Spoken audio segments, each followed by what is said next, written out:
Ìjínigbé nílẹ̀ Yorùbá, ìpanilẹ́kún àti ìpayín keke àwọn ajínigbé nílẹ̀ Yorùbá ẹ̀ tí ì rí nǹkan kan. A ti sọ tẹ́lẹ̀ wípé a máa finá sí ìlú yín. We put fire in your state. Bẹ́ẹ̀ ni kéèyàn sọ bẹ́ẹ̀ kó ṣe bẹ́ẹ̀, ẹja ṣe sàdánkátà fún Nelson Wike, mínísítà nílùú Àbújá. Ẹ farabalẹ̀ gbogbo ọmọ Yorùbá, ẹ farabalẹ̀ kẹ́ ẹ gbọ́ ètò yìí dáadáa. Kéèyàn sọ bẹ́ẹ̀ kó rí bẹ́ẹ̀, torí pé òwe àgbà sọ wípé àjẹkú lánàá ọmọ kú lónìí, ta ni ọmọ pàjẹ́ àná ìlọ́pọ̀mọ jẹ.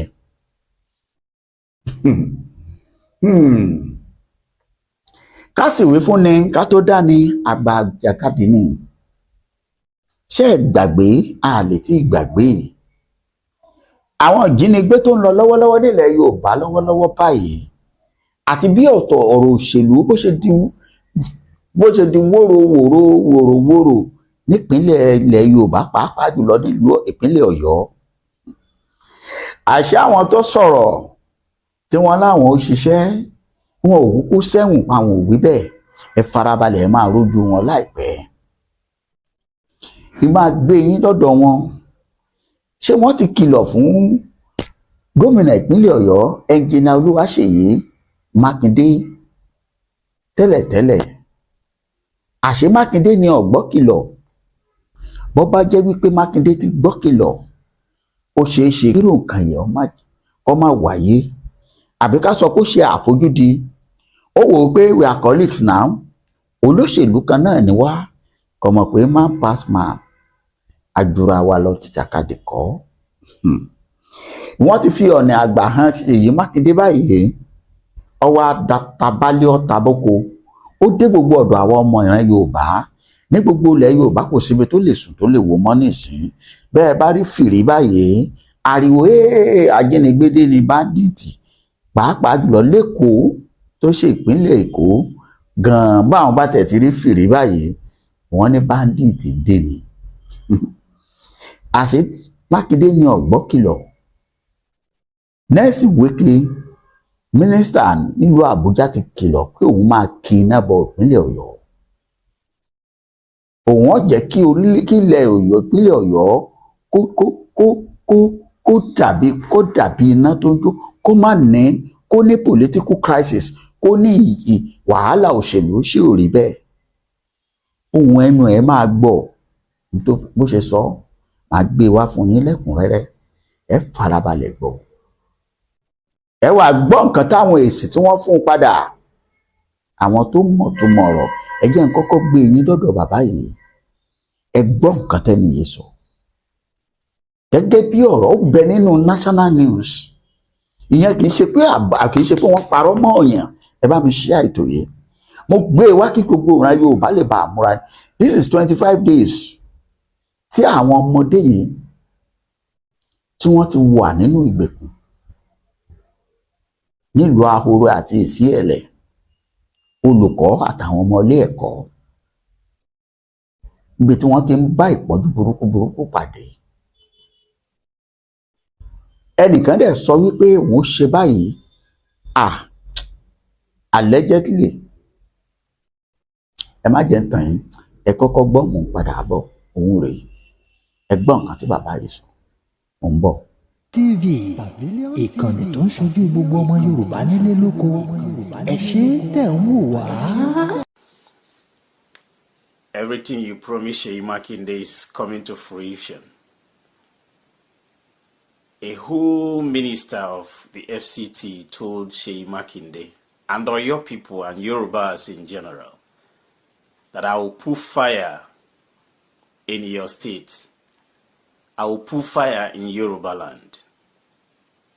And few days later, about 46 or 47 students, kids, wives, husbands, teachers were kidnapped in Nigeria because a raving madman was trying to be politically correct because he's working for Tinubu. Oyo State is supposed to be the headquarters of Yoruba land. Oyo State is the beginning of civilization as long as Yoruba land is concerned. And the raving madman from River State is the one dealing with us because he's working for Tinubu, who indirectly is not a Yoruba man. Some say he's from the Gambia. He has no identity whatsoever. He used all his political power to dominate Lagos and every other Yoruba land. And our children, our wives are in captivity because somebody wants to prove that he's strong. Wike and Tinubu is manipulating the Yoruba land. For him to make that statement and 3 days later started mocking SEYI MAKINDE, that I told you that I will deal with you. I told you that I will set fire in Oyo State. That is the city. That is the origin of Yoruba civilization. And everywhere is peaceful, and people are still campaigning for Tinubu, even in Oyo State. He was in Lagos for days. Tinubu, he was in Lagos for days and couldn't go to Oyo State. From Lagos to Oyo State is just 47 minutes or 50 minutes as the case may be. He couldn't go there because that was the original plan for him, to kidnap innocent souls, to plan innocent souls, to make sure that they dealt with SEYI MAKINDE for declaring to contest for the presidency. There is this common saying that when elephant fights, the grass are the ones that are suffering. Why will it be children that knows nothing about your political whatever? Why are the peasants paying the price? Why Yoruba land? Wike. Why Yoruba land? Why are you doing this? Unfortunately, there are some people that still believe that Tinubu is the answer. A man that has nothing to offer to Nigerians, if not madness. If not madness, for crying out loud. Tell me why somebody who say that it is my turn, it is Yoruba's turn, why will you allow such thing to happen to people that did nothing to you? Their only problem is accepting you as their son, even when it's obvious that you are not a Yoruba man. They allow you to dominate Yoruba, and you are there aligning with strangers to deal with Yoruba people. The land will not forgive you for doing this to Yoruba land. You will not go scot-free. The curse will always come after you. I am telling you, there is no way anybody will do anything to any part of Nigeria and go scot-free. And even brag about it. Even come on TV to tell the whole world that, yes, I told him that I would deal with him. I told him that I would put fire in his state. And everywhere is peaceful. And nobody is talking about it. Yes, some Wike, one day you will reap what you sow. One day, everything you have been doing to innocent souls in Nigeria. When you were governor of River State, the kidnapping of people in Rivers State till today, nobody has surpassed that. No governor has surpassed that. Nobody in Nigeria has. That is the kidnapping. Upon everything that have been happening, the kidnapping in Rivers State when you were governor is top notch. Still beating the record of every Niger Delta governor. Plus the Southeast. Your record is still there. People were missing. People were disappearing. Especially your political opponents. Some were butchered in broad daylight. Even in the National Assembly. And you did nothing. You did nothing. The records are all there. Now it's Yoruba land. I am calling on all Yorubas wherever you are in the world to challenge Wike and Tinubu to ask them questions and whereabouts of our children. If you don't, posterity will judge you. Ẹ káàbọ̀ padà. Irọ́ ni, kò rí bẹ́ẹ̀, òótọ́ ni, ẹ wá gbọ́ látẹnu ọlọ́rọ̀. Torí ẹni ọlọ́rọ̀ láti gbọ́ kàún, ẹni olóbì láti gbọ́ kàún, ẹni ọlọ́fà láti gbọ́ mọ̀sá. Ṣó sọ bẹ́ẹ̀ àbí ò sọ bẹ́ẹ̀? Ṣó ṣèlérí fún àwọn Mákindé pé òun máa make sure pé orílẹ̀ ìlú wọn ò tòrò? Àwọn kan tí ń sọ̀rọ̀ ọjọ́ pẹ́ tó sì jẹ́ pé ó dàbí pé àwọn gbàgbà Yorùbá wa ẹ̀ fẹ́ lísì sí wọn. Ẹ worú former governor ìpínlẹ̀ Èkìtì Ayọ̀délé Fáyọ̀ṣe. Bàbá wa Fẹ́mi Fálànà ó ti sọ̀rọ̀ yìí ṣáájú àsìkò yìí wípé kí wọ́n wọ́ọ̀dì Fẹ́mi Nínẹ́sìn Wike àti Ayọ̀délé Fáyọ̀ṣe kí wọ́n jáwọ́ lórí ọ̀rọ̀ ìpínlẹ̀ Ọ̀yọ́. Mo ń padà bọ̀ wá lórí èèyàn. Ẹ jẹ́ ń gbé yín lọ́dọ̀ Wike. Bóyá nǹkan tí bàbá wa tó sọ̀rọ̀ yìí sọ bóyá ò right àbọ̀ right, bóyá rọlọ́pàá ẹ jẹ́ kó fẹnu ara ẹ̀ sọ̀rọ̀. Ẹ gbọ́ nǹkan tó sọ lórí national newspaper lórí channel láti mú ilé yìí. Òun rèé. Ẹ gbọ́ nǹkan tí Nínẹ́sìn Wike sọ ní kúkúrú. Not while we live. Not while we live.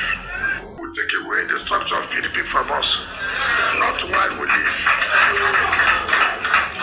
And let me tell people, I hear that there are some governors, there are some governors who say they will take away the structure and give back to somebody. I pity those governors. Because I'll put fire in their state.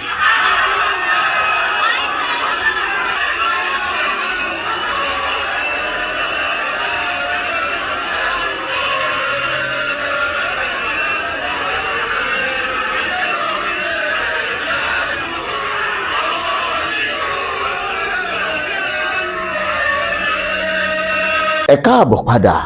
Ṣé bẹ́ẹ̀ ti gbọ́? Gbogbo sọ̀rọ̀sọ̀rọ̀ máa rántí ẹni tó mọ̀ gbọ́. Bẹ́ẹ̀ ni, àjẹ́ kú lánàá, ọmọ kú lénìí. Ẹ má bá mi sọ o pé kì í ṣe àjẹ́ àná lọ́pọ̀ ọmọ òní jẹ o. Ẹ má jẹ́ ń bá yín gbọ́. Torí kò sí ohun tó fẹ́ fi bò ó, kò sí ohun tó fẹ́ fi kájú ẹ̀. Tá a fi ní mọ̀ pé àjẹ́ àná òun lọ́pọ̀ ọmọ jẹ lénìí. Olóò máa fi iná sínú ilé wọn. I don't want to know. Yìí fẹ́ mọyé ìgbà tó ti sọ. A fẹ́ mọyé ọdún tó ti wí. Níwọ̀n ìgbà tó bá ti jẹ́ wípé ìjà tó wà láàrin yín, ohun tó wà láàrin yín nígbà tó ń sọ̀rọ̀ yìí, ìjà òun ò tí ì parí. Látàrí kíni? Látàrí òṣèlú. Wá ṣe tèmi, tẹ̀lé mi ká lọ, mi ò tẹ̀lé ẹ mọ́, mo ti tẹ̀lé ẹ tẹ́lẹ̀. Ìtẹ̀lé tí mo tẹ̀lé ẹ tẹ́lẹ̀ kò ṣe mí láǹfààní, n kò lọ mọ́. Ọwọ́ adìbí tí ẹ fi ẹ̀mí àwọn ọmọ Yorùbá, àwọn ọmọ ìpínlẹ̀ Ọ̀yọ́, ẹ fi ẹ̀mí wa wọ́n sọ sínú ewu.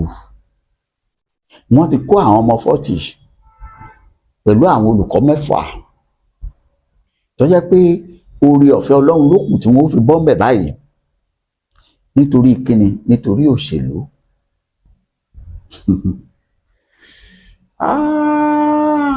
Nítorí kíni? Nítorí máàdà. Bàbá Bọ́lá Ahmed Tinubu, ọmọ olódòdẹ, bàbá yìí sọ̀rọ̀ kan, òyìnbó ni wọ́n sọ, ó ní the ancestry will ask, ìyẹn ni pé àwọn alálẹ̀ ó béèrè sà. Ọ̀pọ̀lọpọ̀ àwọn èèyàn wà, bàbá ọ̀gá wa yìí ni wọ́n mọ̀ wípé lẹ́yìn ikú sàárè, ṣùgbọ́n àtibọ̀tán wà o nínú ìran Yorùbá. Báwo ló ṣe jẹ́ bẹ́ẹ̀? Táwa tá à ń sọ̀rọ̀ bá sọ̀rọ̀ táàbá tí ọba da, ẹsẹ̀kẹsẹ̀ ní DSS ó ti tíráàkì wa tó ti wá gbé wọn. Wike sọ pé òun máa finá sílẹ̀ Yorùbá, Wike sì dáná sílẹ̀ Yorùbá. Ayọ̀délé Fáyọ̀sé sì ń support ẹ̀. Former governor Èkìtì. Láti wá bu petrol sí lèmi mọ̀ Ayọ̀délé Fáyọ̀sé ń ṣe. Torí wípé ọkọ̀ọ̀kọ̀ lọ sí Ìbàdàn, ó ní Ṣèyí Mákindé fẹ́ yọ Olúbàdàn tí ò sínú ìtàn rí. Ńgbọ̀ọ́yá ó tún mú wárọ̀ míì pa. Ńgbọ̀ọ́yá ó ní wọ́n máa tó ráṣìírí ẹ̀ nísìnyí. He promise.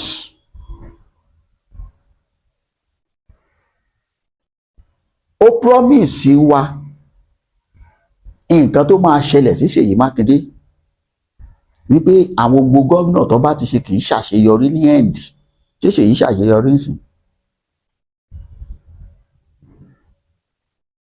Yóò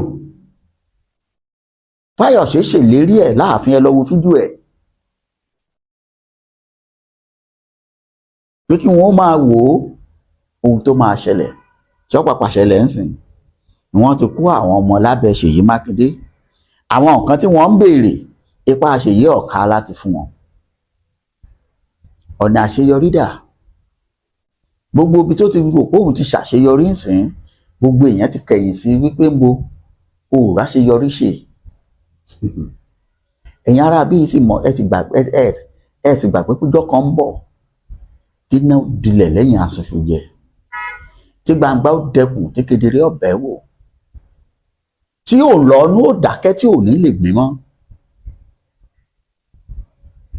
tó jẹ́ wípé eyín tó fọ́ ọ̀gùn yóò deyín tí ò ní lè kanra wọn mọ́. Ẹ sọ bẹ́ẹ̀, ẹ ṣe bẹ́ẹ̀. On a normal ground, Ṣèyí Ayọ̀délé Fáyọ̀sé àti Wike supposed to be called for queries.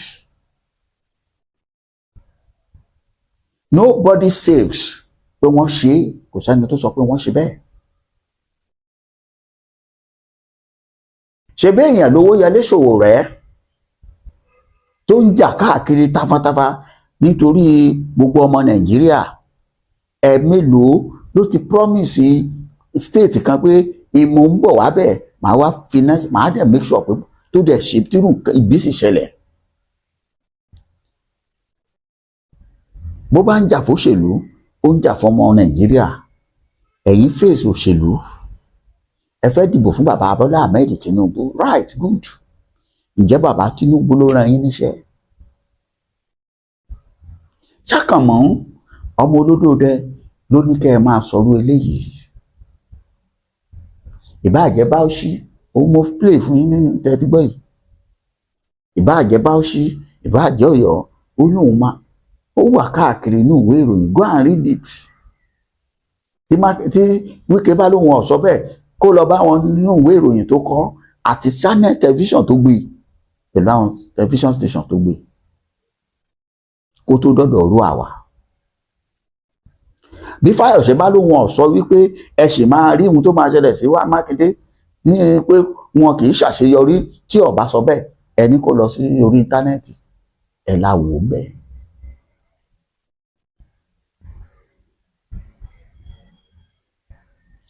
Can you imagine gbogbo ẹ̀yin ọmọ Yorùbá? Ṣé ẹ ti rí i pé kòkòrò tí ń jẹ̀gbá ara àgbá ló wà. Àwọn ọlọ́pàá ti àtẹ̀jáde pé nínú àwọn suspect tí wọ́n mú nínú àwọn tó kó àwọn ọmọ lọ sínú igbó táwọn jẹ́ àwọn communicator tó wà ń ta bí àwọn amí wọn Yorùbá ni gbogbo wọn pátápátá. Dó ìyẹn ò lè jà wá lójú torí ìgbà tí wọ́n fi wá ń rajà lábúlé wọn ni wọ́n ti mú àwọn èèyàn yìí lọ́rẹ̀ẹ́ ni wọ́n ti sọ fún wọn pé báyìí lẹ́ẹ̀ ṣe rìn àwọn ó ṣeé ṣe kọjá àwọn ló sọ fún wọn pé ilé ẹ̀kọ́ báyìí lẹ́ lè kó tẹ́ẹ̀ tètè sọ̀síìdì tó jẹ́ pé ọwọ́ àwọn security ò ní tètè ká yín. Àbí àwọn èèyàn bẹ́ẹ̀ máa wà nígbà níbi tí wọ́n ti ń ṣe meeting láàrin ìlú ó ṣeé ṣe ni kọjẹ́rú wọn gan ni wọ́n á sọ fún baálẹ̀ pé baálẹ̀ àárọ̀ ni ẹja fìpàdé yìí sí. Yes, everything òtítọ́ máa tó jáde torí òtítọ́ ọ̀rọ̀ ló ti ń jáde yìí ṣùgbọ́n ẹ̀yin àgbààgbà ilẹ̀ Yorùbá àmọ̀ràn tèmi máa fún yín rèé ẹ pé former governor Èkìtì Ayọ̀délé Fáyọ̀ṣe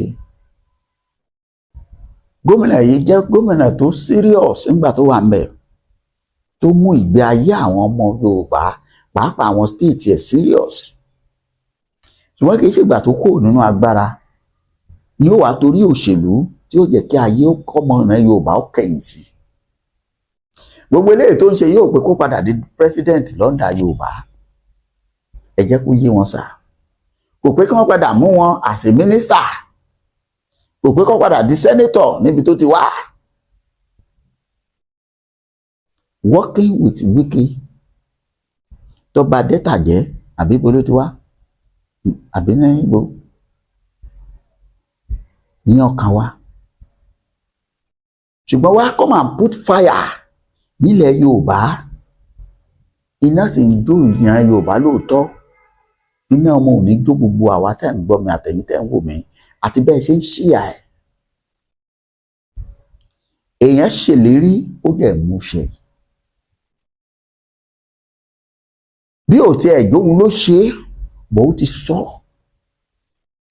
ṣé ní òṣèlú ọ̀májú ṣe bí ní òṣèlú ló fàyè lẹ̀ fún àwọn ajínigbé láti wọ ìlú Ọ̀yọ́ ìpínlẹ̀ Ọ̀yọ́ kété tí wọ́n sì ti wọ ìpínlẹ̀ Ọ̀yọ́ wọ́n ti káàkiri gbogbo ilẹ̀ Yorùbá lọ́ba tán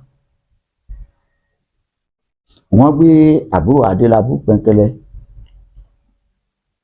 àmọ́ ẹni tó kàn tí wọ́n kó báyìí àmọ́ tiwa ni káwa sọ tiwa èmi ò lẹ́nìbọ̀dì wọn nínú àti Wike o àti Fáyọ̀ṣe o àti Mákindé o àti bàbá wa Tinubu anybody tó bá ti dé lóṣèlú ẹni tí máa dìbò fún mo ti mọ̀ tó ń bá máa dìbò nínú gbogbo wọn mọ̀rúfà àwọn mẹ́ta ò dìbò bàbá Tinubu nìkan ló ń dìbò ok kí ló kàn 25 days lákàtà àwọn ajínigbé a sì tí ì rí solution ẹgbọ́n nǹkan tó ọmọbìnrin yìí tún sọ. Everyone, please, I have come to make some clarifications. Today makes it the 24th day that we have been in this place. And it seems that some people are making our problems to be complicated already. We were shown some print media where it was stated that these people that abducted us requested for release of some people. They requested for ₦1 billion. They requested for Sharia to be entrenched in the country. These are not true. They are just trying to create problems for us. We have been here since. We have not been forced to worship in Islamic way. We have been left alone. They have not troubled us concerning that. They are not asking for Sharia law. They are not asking for money. The single thing they are asking for is the release of some of their people. I don't know why they are peddling this rumor to make it complicated for us. Please, we are just begging you, don't play politics with our lives. Nigerians, please help us to circulate this. Let it go viral. They are not asking for Sharia law. It is not true. They are not asking for weapons. They are not asking for money. All they want is the release of some people. And the government will negotiate with them and know those that they will release for them. I don't know why they are playing politics with our life. Please, Nigerians, our lives are in your hand. Help us make this go viral. Don't let the government deceive the whole world. They are not asking for Sharia. They are not asking for money. They are not asking for weapon. All they want is release of some of their people. Please, let everybody know about it. Ẹ dákun, lórí ọ̀rọ̀ wa náà ni mo tún wá sí. Òní ló di ọjọ́ 24 tá a ti wà níbí. Ṣùgbọ́n tí wọ́n fi hàn wá ní orí social media ni pé wọ́n níjọba sọ wípé kí wọ́n máa ṣe Sharia law ní Nàìjíríà, kí wọ́n fún àwọn ní mọ́tò Hilux, kí wọ́n fún àwọn ní 1 billion naira, kí wọ́n sì release àwọn èèyàn àwọn làwọn tó fi wálẹ̀. Irọ́ ni, kò sóòótọ́ níbẹ̀ o. Wọ́n kàn fẹ́ sọ ọ̀rọ̀ yìí di ńlá fún wa ni, wọ́n fẹ́ fẹ̀mí wa ta wọ́n gé ni o. Ẹ dákun ẹ ṣàánú wa, ẹ bá wa jẹ́ kí gbogbo èèyàn mọ̀. Ohun kan ṣoṣo tí wọ́n béèrè fún òun náà ni kí wọ́n fi àwọn èèyàn wọn kan sílẹ̀. Wọn ò béèrè owó lọ́wọ́ wọn, wọn ò béèrè mọ́tò lọ́wọ́ wọn, wọn ò béèrè ìbọn lọ́wọ́ wọn, wọn ò béèrè Sharia lọ́wọ́ wọn. Látijọ́ tá a ti débì, wọn sọ pé dandan ká mọ̀ kírun níbí. Wọ́n fi wá sílẹ̀ jẹ́jẹ́ wa ni. Ẹ dákun ẹ jọ̀ọ́, ẹ má jẹ́ kí wọ́n sọ̀rọ̀ yìí di ńlá mọ́ wa lọ́wọ́. Ẹ má jẹ́ kí wọ́n bà tiwa jẹ́. Ẹ dákun, ẹ̀mí wa ó wà lórí okùn ni. Ẹ dákun torí Ọlọ́run, ẹ jọ̀ọ́, ẹ bá wa jẹ́ kí gbogbo àwọn tó yẹ ó gbọ́. Ohun kan ṣoṣo náà ni wọ́n béèrè fún, the release of their people. They have not asked for any other thing. Wọ́n béèrè any other thing. Ẹ jọ̀ọ́, ẹ má jẹ́ kí wọ́n tún yírọ̀ ìmọ̀ wa lẹ́sẹ̀. Ẹ dákun, ẹ jọ̀ọ́, ẹ ṣàánú wa. Ẹ dákun, ẹ jọ̀ọ́. Wọ́n láwọn ajínigbé ò fààyè wọn ò sọ bẹ́ẹ̀ wípé tó àwọn ò sọ pé àwọn nílò Sharia, àwọn nílò gbà kan. Ó possible káwọn yẹn deny. It's possible kí wọ́n deny. But the only thing táwa mọ̀ ni wípé tíjọba àpapọ̀, tíjọba Mákindé, tí wọ́n bá fọwọ́sowọ́pọ̀, wọn ó kó àwọn ọmọ yìí jáde láyọ̀ àtàlàáfíà.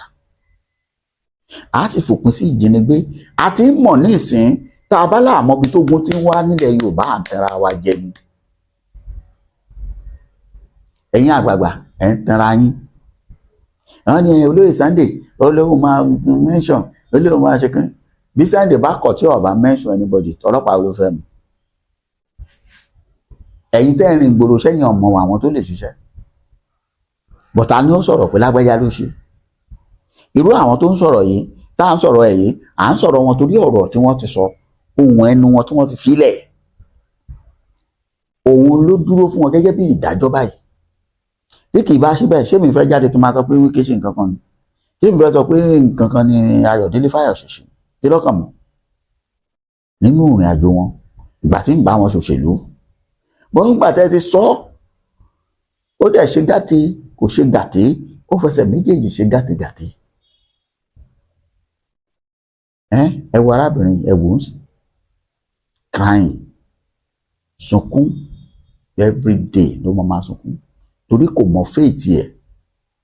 Àwọn yẹn tẹ́ lè máa fi lọ́kàn balẹ̀ pé máa wọlé, a máa fi yín lẹ̀. Ohun tó jẹ́ lójú ẹ̀ náà ṣe pa àkànnú àwọn tíṣà àwọn tó dúró ẹ̀ tí wọn ò rókù ẹ̀ bá ṣe ń sọ̀rọ̀ yìí. Then what else? Ṣé ò ní máa rò pé bóyá òun ló máa kàn? Ó ṣe ṣe ká ti rí inú àwọn ọmọ tí ó ti kú náà. Òun tí tán bá release wọn lẹ́tọ̀ọ́ gbọ́ report. Ìgbà wọn kó àwọn kan lọ ECOWAS. Ìgbà táwọn kan escape ni wọ́n tó gbọ́ròyìn pé tó 5 ti kú nú àwọn sọ́hun tí wọ́n ti bá wọn sùn lóbìnrin tí wọ́n sì pa wọ́n. Kẹ́ ẹ bá yẹn sùn kẹ́dẹ̀ tó dúnbò ẹ̀. Ọmọ wa ò ní sọnù, àwa náà ò ní sọnù. Gbogbo ẹ̀yin tẹ́ ń taná, tẹ́ ń finá sílẹ̀ Yorùbá tó àwọn ò ní ṣe pé o, ṣùgbọ́n àdàbí àwọn alálẹ̀ ilẹ̀ Yorùbá náà máa dájọ́. Ẹ ṣé o, gbogbo ẹ̀yin ọmọ Yorùbá, ẹ bá mi share ètò. Ẹ yóò débi, ẹ share. Ẹ jẹ́ kí wọ́n mọ̀ pé wọ́n ń dáná ràn Yorùbá ni ojú àwọn tó sì ń dáná ràn rí. Ó dàbọ̀.